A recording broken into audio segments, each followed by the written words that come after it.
A neuron receives an action potential. Initially, the cell is polarized with a negative charge inside and a positive charge outside. When the action potential is received, sodium channels open and sodium rushes into the cell. This depolarizes the cell, switching the charges to positive inside and negative outside. After a slight delay, potassium channels open, causing potassium to rush out of the cell to repolarize the cell. This process continues until the action potential reaches the end bulb, where the presence of sodium triggers calcium channels to open and calcium to enter the end bulb. The introduction of calcium in the end bulb then signals the synaptic vesicle to migrate and fuse with the sarcolemma. Once fused, the synaptic vesicle releases their neurotransmitter, in this case, acetylcholine.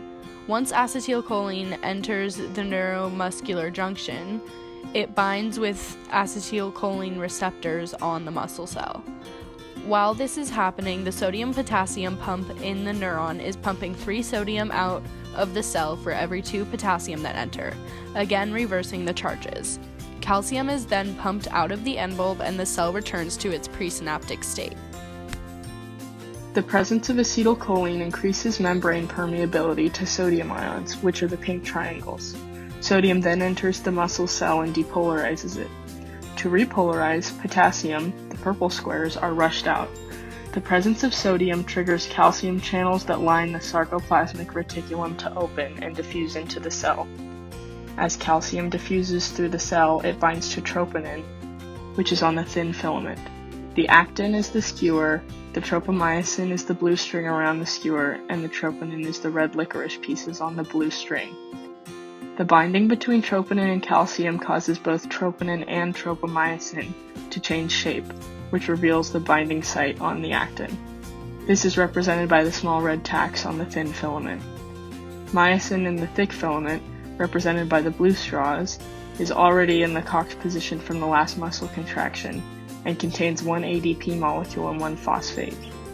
When the binding sites on actin are exposed, the myosin uses this energy to create a cross bridge and bind with actin. Once the cross bridge has formed, myosin commences a power stroke movement, which pushes the thin filaments closer to one another and shrinks the space between the Z lines on the sarcomere.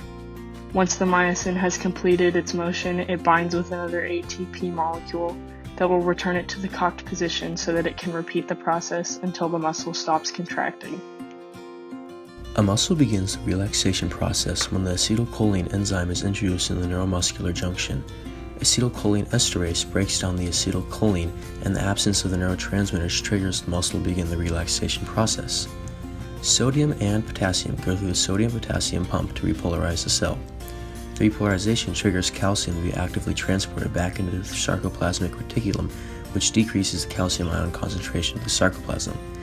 This causes troponin and tropomyosin to change shape once more, covering the actin binding sites and preventing myosin from attaching to the thin filament. This, in the end, causes the muscle to relax.